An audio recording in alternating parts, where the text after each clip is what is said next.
BLO की सूची मंगा लो।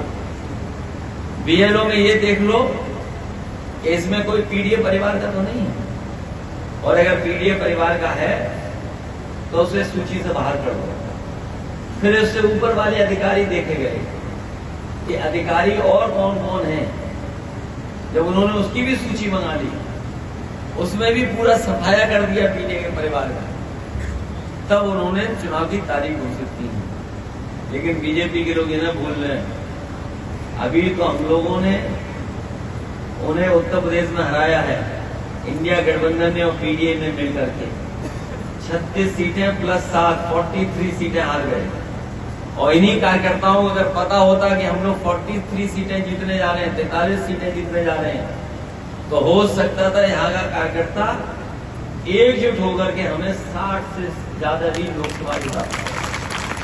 और अब तो हम लोग बीजेपी को हराना जान गए हैं, रणनीति बनाना जान गए हैं, लोगों का सम्मान कर करके उनको जोड़ना जान गए हैं, दूसरों को जगह दे करके त्याग करना जान गए हैं।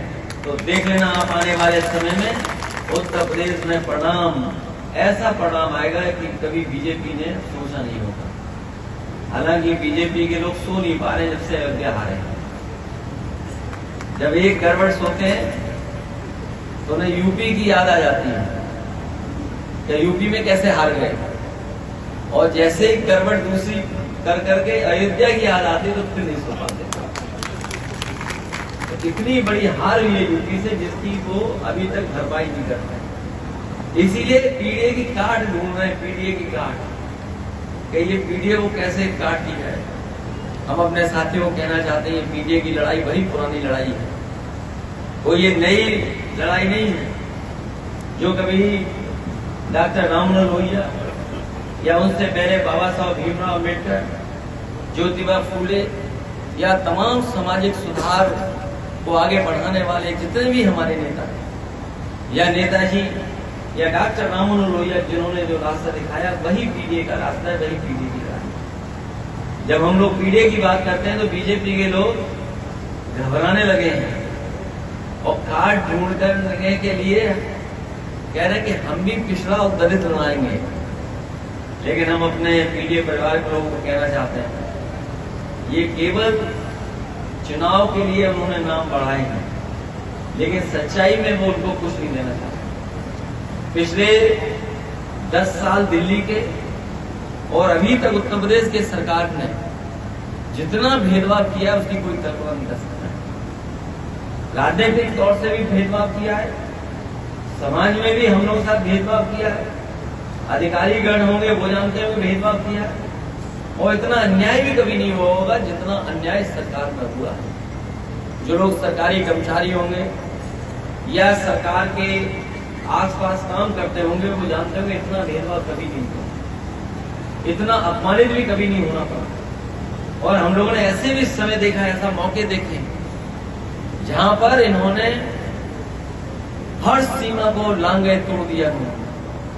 हाल ही में आपको याद होगा जब सुल्तानपुर की डकैती हुई, और सुल्तानपुर की डकैती को लेकर के पूरे प्रदेश में भारतीय जनता पार्टी की बदनामी हुई कि भारतीय जनता पार्टी की सरकार में लगातार बैंकें लूटी जा रही हैं, बैंकें लूट रही हैं, एटीएम लूट रही हैं, सुनारों को मारा जा रहा है, सुनार लूटे जा रहे हैं।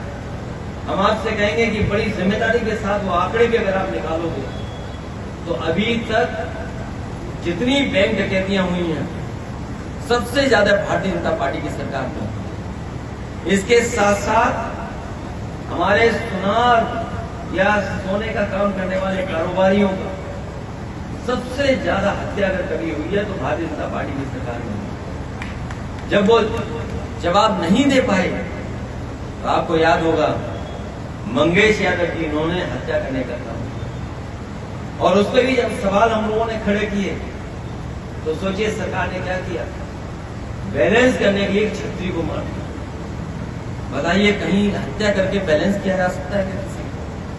पहले तो आपने एक हत्या की और फिर उसको बैलेंस करने के लिए दूसरी हत्या कर दी।